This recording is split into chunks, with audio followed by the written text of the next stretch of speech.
ससुराल में बहुत से सपने सजा कर आई थी। सोचा था बंटी की नौकरी है, अच्छा घर है। जो तंगी मायके में देखी है वो ससुराल में नहीं मिलेगी। छोटा परिवार है, बंटी की 2 बहनें और माँ है। पिताजी थे नहीं, ससुराल में राज करूंगी। कुछ दिन बहुत अच्छे बीते, मगर एक दिन पता चला कि बंटी की नौकरी छूट गई। सारे सपने हवा हो गए। अब हम क्या करें बंटी, कहाँ से खर्चा चलेगा? अभी तुम्हारी 2 जवान बहनें भी कुंवारी हैं, उनकी भी शादी करनी पड़ेगी। कैसे होगा सब? क्या करूं टुनटुनी, कंपनी घाटे में चल रही थी इसलिए बंद हो गई। पर तुम चिंता मत करो, सब ठीक हो जाएगा। 2 साल बीत गए, मगर बंटी को कहीं काम नहीं मिला। जो जमा पूंजी थी उससे एक बहन की शादी कर दी। कुछ दिनों बाद टुनटुनी को एक बेटी हुई। टुनटुनी की चिंता और ज्यादा बढ़ने लगी। बंटी, अब हमारी बेटी हो गई है, अपनी इच्छा है, तुम्हें मार भी लूं, पर बच्चे की जरूरत है, वो तो पूरी करनी ही पड़ेगी ना। जानता हूँ, कोशिश कर तो रहा हूँ। और 1 साल बाद टुनटुनी ने एक और बेटी को जन्म दिया। बंटी की माँ बोली, बंटी, तेरी एक बहन की शादी तो हो गई, मगर बेटा अभी दूसरी भी है, उसका क्या होगा? माँ, ये घोंसला बेच देते हैं, कुछ दिन किराए पर रह लेंगे। मैं क्या करूँ? दिन रात कोशिश में लगा रहता हूँ, पर कहीं काम मिल ही नहीं रहा। बंटी, बहनों के लिए आप मकान बेच रहे हो, हमारी भी 2 बेटियां हो गई हैं, उनके लिए क्या बेचोगे?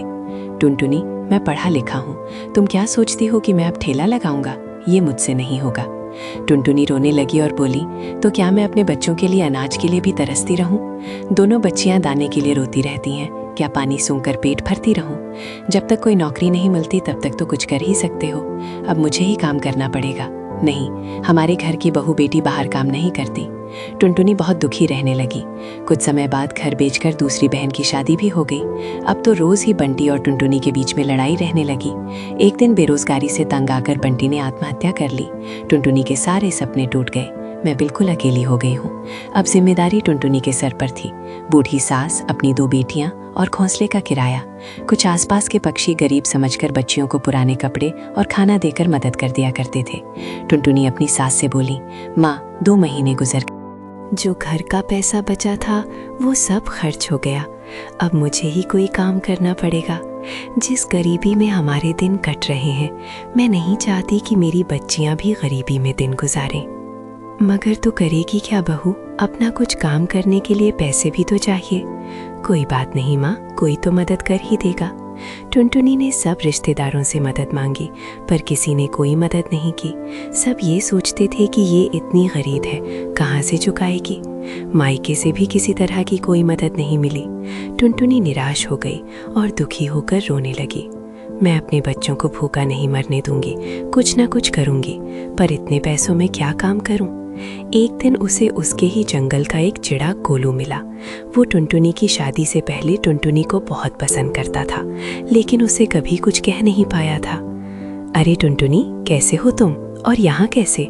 और ये क्या हाल बना रखा है तुमने अपना? गोलू, मैं ठीक हूँ, यहाँ पास में ही मैं किराए पर रहती हूँ। पर पति तो नौकरी करते थे, फिर किराए पर कैसे? मेरे पति नहीं है, नौकरी छूट गई, घर बिक करा, बहुत गरीबी में दिन गुजार रही हूँ, कोई काम भी नहीं कर पा रही हूँ। मेरे पास केवल 10 रुपए हैं, उसमें मुझे घर का खर्चा भी चलाना है और किराया भी देना है। मेरी सास बुजुर्ग है और मेरी 2 बेटियां भी हैं, कोई सहारा नहीं है, सबने साथ छोड़ दिया। कैसे कर पाऊंगी इतने कम पैसों में कोई काम? इतनी चिंता मत करो टुनटुनी, तुम चलो मेरे साथ। गोलू उसे चूड़ियों की थोक रेट वाली दुकान पर ले गया।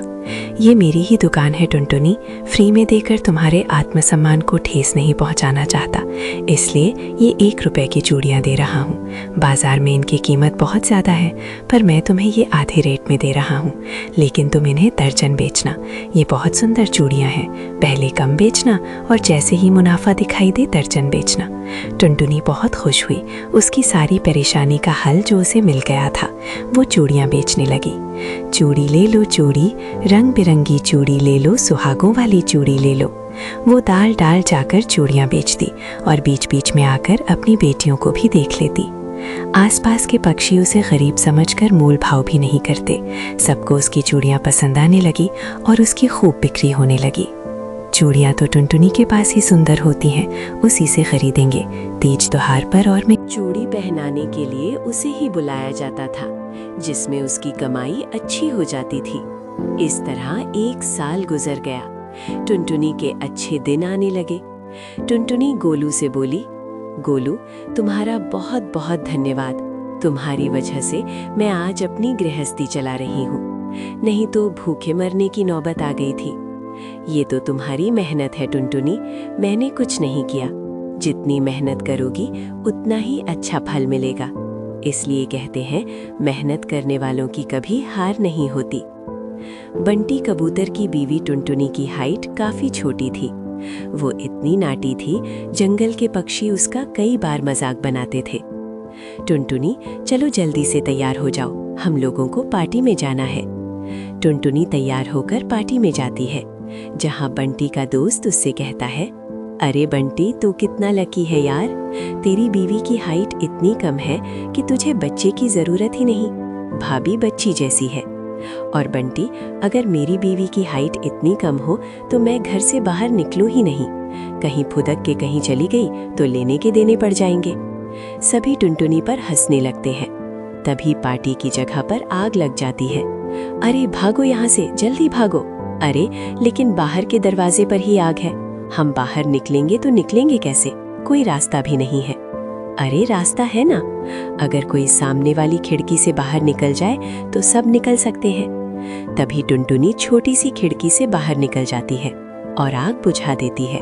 अरे वाह, भाभी जी ने तो हम सबको बचा लिया। वाह भाई वाह, बीवी हो तो ऐसी, अपने पति ही नहीं यहाँ मौजूद सभी की जान बचा ली है। भाई बंटी, माफ कर देना, तेरी बीवी तो सच में कमाल है। कुछ दिनों बाद टुनटुनी और इसकी साथ मार्केट जाती है। वहाँ पर, अरे भैया, ये कपड़े देना कितने का पड़ेगा? माताजी, ये तो बहुत महंगा कपड़ा है, लेकिन अब बस 2 मीटर बचा है, मेरे तो किसी काम का है नहीं, आप बस इसके 1 रुपए दे दो। अरे भैया, तो मैं क्या करूँगी इस टुकड़े का, लेकिन वैसे है बड़ा ही सुंदर। तभी टुनटुनी बोल पड़ती है, इसमें तो मेरी पूरी ड्रेस चल जाएगी। ये कहकर वो कपड़ा ले लेती है।